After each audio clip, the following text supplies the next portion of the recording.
up guys? Ito nga pala ang inyong senpai ng turbuhan. Wait, sino ah? Akala ko ba Stanley Chi ang peg natin kapag philcoche.com? Gwapo mo namang Stanley. Uy, grab. Stanley. Uy, mano po, tito.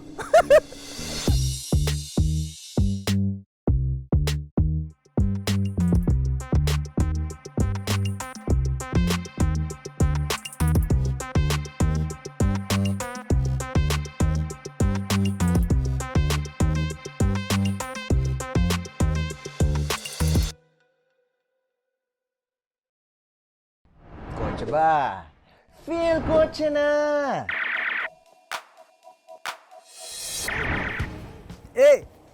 Ito guys, totoo na to ah. My name is Jasper Chongson, your new host for philcoche.com. Kung sa tingin mo nung nadagdag ako guys, may natanggal sa philcoche.com family, wala. Lumalaki lang kami guys. At syempre kung hindi ka pa bahagi ng pamilya namin ako, ito, lumalaki na to. Join us already. Syempre, like, mag-comment ka na rin dito at syempre sumubscribe ka na sa ating channel. Guys, nako, 300,000 gusto namin by the end of this year. Mag-end tayo with a bang. Kaya naman, nako, I'm so excited already. This is the review of the 2022 Subaru Outback. Kaya kung ready ka na, ready na rin ako. Let's go! Ito lang pala. Okay guys, let's start already. Syempre, starting with the exterior of the car. As you could see, the Outback syempre has a very aggressive and rugged exterior design. Syempre, it's highlighted by this black cladding that you can see right here, di ba, of your car. At saka syempre, yung very sharp detail syempre ng ating headlights na syempre integrated na yung ating DRLs or daytime running lights. At syempre, makikita nyo rin mamaya yung ating tail lights. Nako, ngayon ito pag nakita nyo, yung black cladding niya at saka yung front exterior niya, kung iisipin nyo, no, kung magkakaanak siguro si Forester tsaka si XV, ito yun. Ganito ang itsura niyan, guys. Siyempre guys, you can see our front grille with silver accents na parang malangipin. Yan, nakikita nyo, di ba? Rawr, rawr. Tapos siyempre meron tayong skid plate garnish right here na silver grayish siya. So guys, this is an all-new model. Siyempre, kita nyo pa lang, no? Ito pa lang sa ating plate. Nakalagay na yan, no?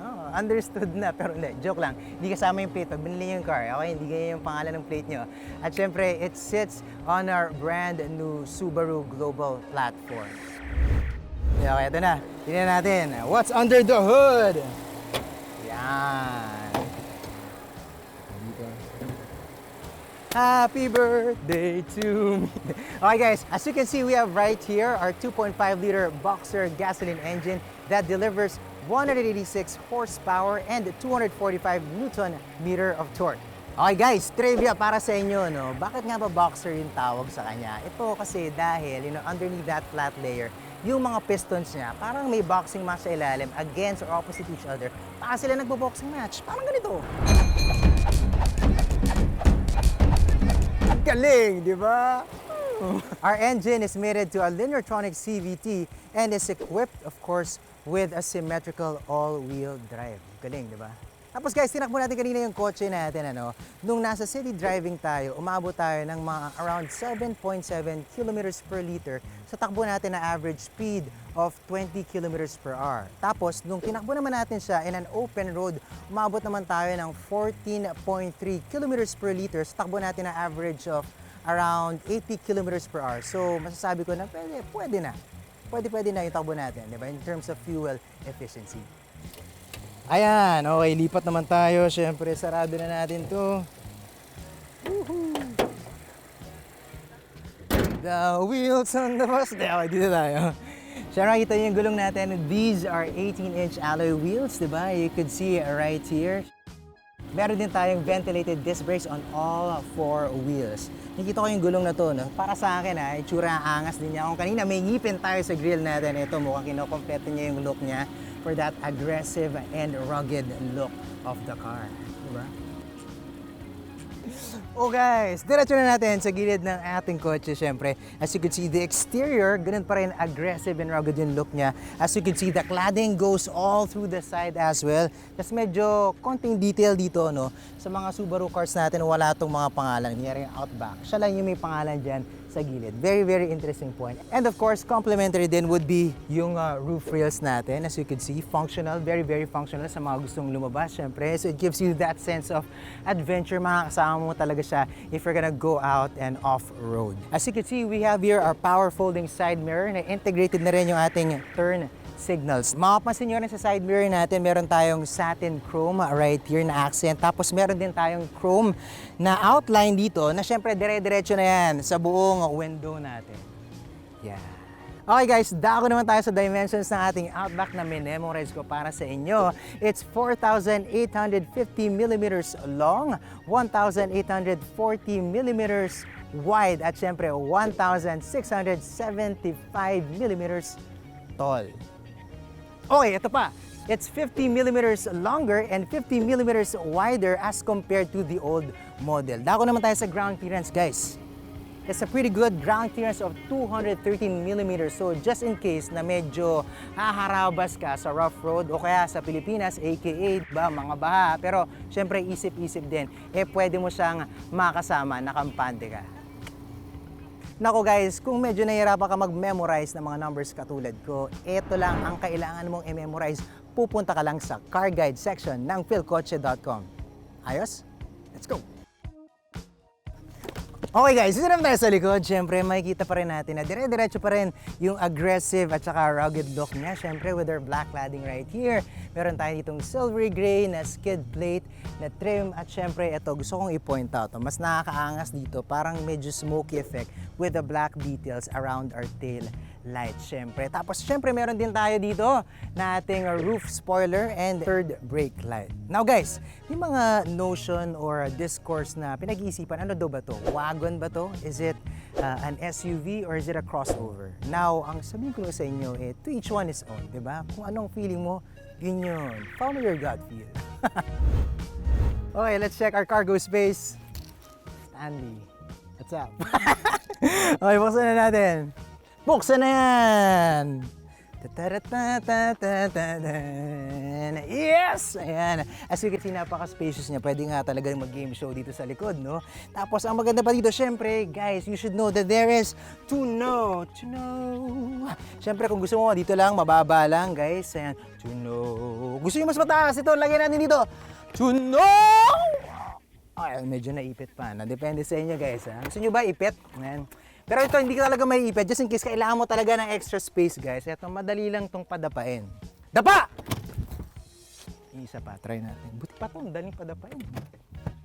Diba? So, kung kailangan mo ng medyo malapad-lapad yung ilalagay mo dito, kung anong epektos man yan, madali nang i-slide yan dito sa ating trunk.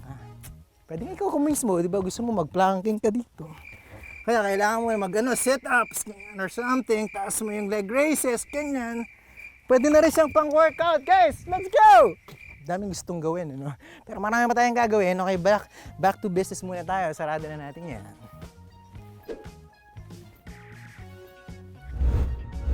Nakikita nyo guys, pasahero lang tayo ngayon kasi medyo nangingilala ng amo tong kotse na to. Saan ba yung amo natin? Sa damuhan pa guys, hindi ko alam kung ano ginagawa eh. Ayun ako pa ngayon hihintay. Ayun na, ayan, amo natin. Ayan, guys! Yes. Uy! Yung amo na, guys, ito nga pala si Boss G. Kilala niyo na siya, malamang. Grabe, no? So, ganito lang ako, guys. Actually, siya na yung magre-review.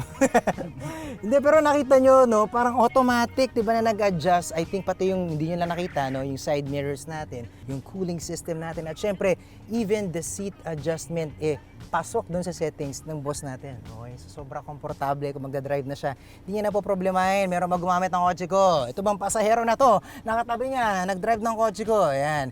Aayusin na mismo ng DMS o ng driver monitoring system yung settings na para sa driver na yun. Grabe, napairam tayo ng amo muna natin ngayon. So, check muna natin kung ano yung nasa interior. As you could see, syempre we have our black interior theme happening. Syempre may silver tayo at saka gloss black ng mga trims inside. Now, ito muna tayo. Syempre kung ano yung nakikita ko right in front of me, our steering wheel. Syempre, ito na rin yung nakikita ko before sa ibang mga Subaru vehicles natin. Pero what's notable would be syempre the integration of the buttons. Syempre na kailangan mo. So, in terms of, for example, your input. So, ito yung source mo, di ba? Syempre yung button mo for your phone and whatnot. Syempre, meron din tayo dito dito yung adjustment ng volume dito sa aking kaliwa. Tapos sa kanan, syempre yung adaptive cruise control na medyo marami ding changes, no? Maraming technology upgrades. Mamaya i-discuss ko sa inyo yan. Syempre meron rin tayong paddle shifters right here on top. Makikita nyo dito. Ayan, tapos we're gonna be zooming in right here in our instrument cluster. Syempre makikita nyo, analog din yung gauge natin. White on black siya yung design. Tapos sa gitna, we have a digital trip meter din. Okay? So makikita natin dyan. Tapos syempre meron din tayo ditong adjustment, yung ating telescopic at saka tilt adjustment for your steering wheel. Syempre kung matangkad ka ba or katulad ba kita na medyo vertically challenged, so yan, at least ma-adjust mo based on your settings. Tapos let's go! Dito yung favorite ko guys. Siyempre sa new design ngayon ng Subaru, medyo ganito na yung makikita nyo in the new Subaru na mga cars, this massive infotainment touchscreen system. Sobrang, I think ako sobrang saya ko na meron ganito. Binibigyan ako nito na parang Tesla feels nung na-try ko rin yung kotse na yun. Na-try lang, okay? Hindi siya sa akin guys. So gusto mo natin. Oh, ito rin. So parang ganun siya kasi ito na siya parang may iPad sa gitna. Pwede kang mag-online schooling. O kaya meron kang Zoom meeting. Ayan, dyan. Okay? What's nice about this is integrated with your Android Auto at saka syempre meron din ng Apple CarPlay. Nako, sabi ko nga massive, di ba? It's 11.6 inches itong measurement ng ating infotainment system sa gitna. So sobrang laki niya talaga guys. So guys, given na integrated na dito lahat, almost all of your settings, di ba? And kumaga at the flip of your finger, at the touch of the screen, medyo steep yung learning curve. Pero sabi nga nila, di ba? We are headed to the future. It's really up to you kung magpapaiwan ka. Sama ka ba? Let's go! So makikita natin syempre meron tayong USB ports for charging. There's also an audio jack right here. Meron din tayo ditong electronic parking brake. So makikita nyo guys, medyo glossy, piano black yung ating accent dito. So medyo ingat-ingat lang kung meron kayong mga rings just like this, di ba? Medyo ilayo nyo muna, okay? O kaya keep your hands to yourself, okay? Kasi ayaw mo naman, kahit hindi sa akin to, syempre ayaw kong galusan to. Gusto nyo ba na nanggagalos kayo? Huwag ka ganun. Okay, so nito tayo sa segment natin na tinatawag natin, nasaan ang smartphone ko? Ito siya. Saan siya pupunta? Dito. Ayan. Gusto ko yung medyo, meron siyang lalim talaga. So akala mo maliit lang siya. Pero it's enough, ample space para sa cellphone mo. Tapos ang maganda sa kanya, given na nandito na yung outlets mo, di ba, yung USB ports mo. So hindi na rin siya makalat in terms of your cord. You could put it underneath your phone, di ba? So masaya na siya. Tapos syempre, meron din tayong mga cup holders dito. Actually, medyo malalim siya, malaki siya. So kung meron kayong mga drinks katulad ko, ayan, milig ako sa soda, lalagay natin dyan. Syempre kung ano pang gusto yung drink, yan, gusto mo mag-kape ka or kung ano man, lagay mo yan dito. Okay? Tapos meron din tayo ditong compartment. Okay, akala mo wala siya, pero meron talaga siya guys. Okay, buksan mo lang to. Malalim-lalim din. So if you have other personal stuff you want to put there, so it's gonna be massive enough for you to utilize. Okay guys, isa pang reason kung bakit gusto ko magstay sa loob ng kotse na to is because of the Napa upholstered leather seat. So very komportable dito. Kumaga sarap, malambot siya. Sarap hawakan, himas-himas, upuan. Gusto natin dyan. So guys, integrated na rin sa seats natin yung electronic adjustment para sa akin as a driver at syempre dun sa aking front passenger dito, yung passenger seat natin. So yan, medyo nakarecline siya ngayon. Papahigain ko yung kasama natin mamaya. Sino kaya siya? Okay, dito naman tayo sa ating passenger seats. Grabe, sa likod, grabe. Kahit sa harap actually, itong kotse talaga na to, the Outback is very spacious. You know, headroom pa lang. Tapos yung legroom, guys, tignan nyo ang haba. 6'5" pa naman ako. Gusto ko yun. Dream ko yun. Baka naman pwede pa, di ba? Tapos guys, syempre, ang nagustuhan ko pa dito is, meron akong sunroof. Okay, nakalimutan ko sabihin kanina. Pero ayan, it's not really panoramic, but then at least ito single pane. Okay na rin para sa akin, di ba? At least medyo kang may view ka. Kunyari, meron kang katabi, tapos gusto nyo mag-stargazing kayo. Ganda. Tapos titingin ka sa kanya. Tapos may makikita kang piso. May nakaiwan ng piso, guys. Tapos ibaba naman natin, syempre, may infotainment system ka na doon, di ba? Hindi, syempre, kompletuhin mo na. Uy, di ba, meron tayong armrest dito. Tapos, guys, white yung trim natin dito. Hindi, sticker lang pala. Okay, huwag natin tanggalin, di sa atin yan. Pero at least, di ba, inom-inom ka dyan, di ba, nood ka dyan. Ang lawak nung ano mo, di ba? Spasyo mo, so perfect yan. Gusto mo, medyo makipag-ganyan ka pa, nadikitan ka ng para sa okay, tapos syempre meron ka din AC vents dito already. Tapos meron ka pang USB ports, guys. So, kung gusto nyo mag-charge kayo ng sabay, walang problema. Eto pa guys, nako, syempre kumpletuhin na natin yung experience nyo para mag-stay ka pa ng mas matagal sa loob ng Outback. para sa mga audiophile na katulad ko, eto, kung heavy kayo sa music talaga, eto, this is equipped with Harman Kardon 11-piece speaker system. Grabe yun, yung speaker ko sa bahay eh. Yung talagang ang sarap makinig ng music o kaya manood ka ng movie. Kaya naman, ito na, dahil nandito na tayo sa music, eh, may knock-knock ako para sa inyo. Knock-knock! Hello, Gusto ko yung hello.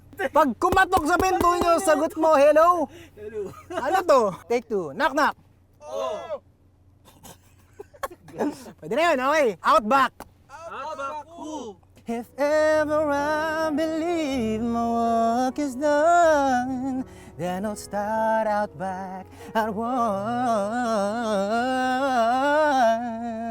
Yan, okay naman yun nga. Kasi all-wheel drive naman, di ba? So okay yung grip.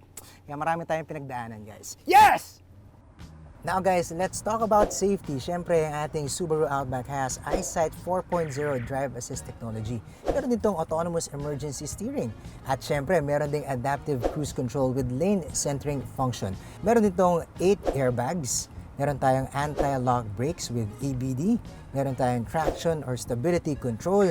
Meron din tayong parking sensors, parking camera.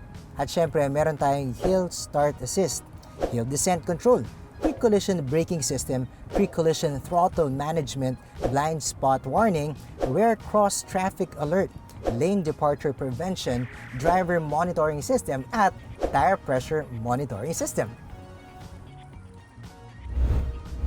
Guys, we're already driving our 2022 Subaru Outback. And para sa akin, it gives me adequate power already. So, kumbaga, hindi ako nabibitin in terms of sa bilis ng kotse o sa takbo natin. Pero medyo namimiss ko actually yung bilis naman nung 3.6 na meron dun sa old Outback model natin. Pero syempre, I think, sabi nila, wala na daw talaga in the market yung ganung klase ng Outback. So, 2.5 na lang talaga tayo. So this is what we're using right now. But hindi ka rin naman niya bibitinin pag kailangan mo ng power. Kung kailangan mo ako. Yan, ang ganda. Nandiyan naman siya para sa'yo. Tapos syempre sa steering wheel naman natin, hindi siya ganun bigat, hindi rin siya ganun kagaan. So balanse lang. So kumbaga nakakabawas siya ng driver's fatigue kasi nga hindi siya ganun kabigat, hindi rin siya ganun kagaan. Na-appreciate ko rin yung good forward visibility natin. I don't know guys if you notice it pero ako yun nga, mahalaga sa akin talaga yung periphery also pag nagda-drive ako. So this front quarter glass, medyo bukas talaga siya. So sobrang nipis lang nung parang grill niya dito sa gilid, di ba? Yung division niya. So mas nakikita ko talaga siya. So, minsan talaga kasi pag ibang kotse yung dinadrive ko, gumaganon pa talaga ako kung makita ko may tatamaan ba ako or something. So gusto ko yan, yung better visibility for us when we're driving. Extra safety feature din talaga siya para tong extra safety pin natin na malaki. Yan, kudos. Parang Subaru lang din, di ba? Na big in terms of safety, di ba? Less blind spots for you guys when you're driving. So guys, yung suspension din niya, okay na okay para sa akin. I mean, kanina medyo dumaan tayo sa mga lubak-lubak. So hindi ko siya masyadong naramdaman kasi nga talagang okay yung suspension niya. So kumbaga dire-diretso ka lang kapag nagda-drive ka, di ba? Yun yung problema natin. Lalo na sa Pilipinas, ang daming lubak-lubak. So mas swabe yung drive ko with this Subaru Outback. Pero guys, syempre ibang usapan pag may pothole, mararamdaman mo pa rin syempre, di bali lang kung siguro manhid ka. Pero kumbaga malilesen lang because it absorbs the impact within reason. Guys, yung headlights pala natin steering responsive na. Ibig sabihin, the rays of light that they project follow your steering input. Tapos ito, kapag nagda-drive ako sa highway, minsan syempre parang natatakot ka, diba? Parang hindi stable yung galawan mo. Pero ito, napansin ko siya when we were out there, yung nasa highway, talagang stable naman siya. So kumbaga, it's dependable that way, itong Subaru Outback. Guys, as I said earlier, syempre, makakontrol mo na almost everything using your infotainment system right here. Kaso nga lang, may downside siya ng konti. For example, di ba, nagda-drive ka, medyo gininaw ka ng konti, di ba? And you have to adjust the level or your temperature, syempre. So, medyo kakapain mo pa siya, di ba? I don't know, syempre, lalo na kapag nasa highway ka, mabilisan, di ba? Medyo mahirap siyang gawin as compared to before na syempre you have your tactile buttons. So, medyo yun lang yung downside niya. Pero siguro, it will require some getting used to lang. And later on, syempre, makakapag-adapt din tayo into this new system. Liliko na tayo. Panic. Pero yun guys, makikita nyo, no? Sobrang minimize yung body roll natin. So, kumaga, I think it's the all-wheel drive working already. So, we have a good grip, syempre, of the road using this car. So, yun. Isa pa yung sa gusto ko, di ba? Minsan kasi, biglang liko.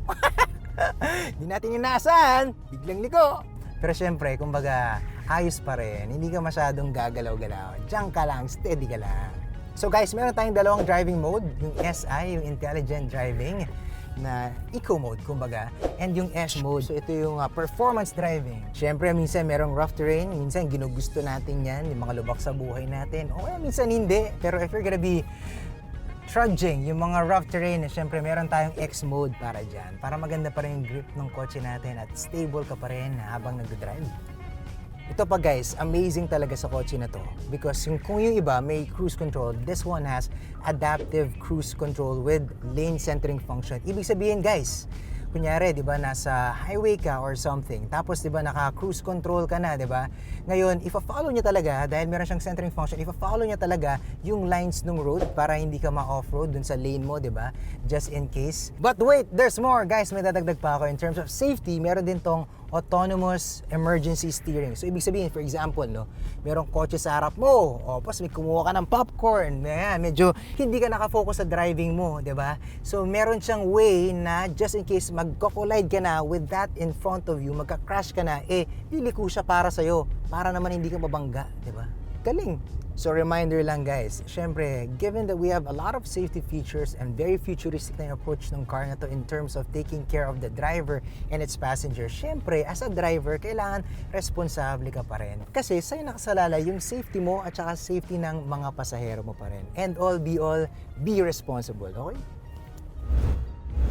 Okay guys, sana na-enjoy nyo syempre ang review natin ng 2022 Subaru Outback. Guys, meron nga lang akong tip para sa inyo Ang tip ko bilis-bilisan nyo na kasi para dun sa mga bibili or first few customers who are gonna be reserving syempre their Outback this 2022, nako, up until end of September, guys, nako, meron tayong 50,000 off sa 2,380,000 tag price ng ating bagong Outback. Kaya guys, bilisan nyo na. Eto pa, meron pang ibibigay si Subaru na limited edition na leather pouch. Ayos, di ba?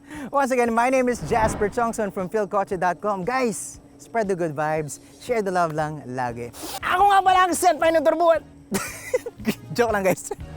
Thanks for watching. For the latest news, reviews, and anything you want to know about cars and car ownership, visit philkotse.com. Follow us on YouTube, Facebook, Instagram, and Spotify para hindi ka huli sa usapan. Tandaan, kotse ba? Feel kotse na!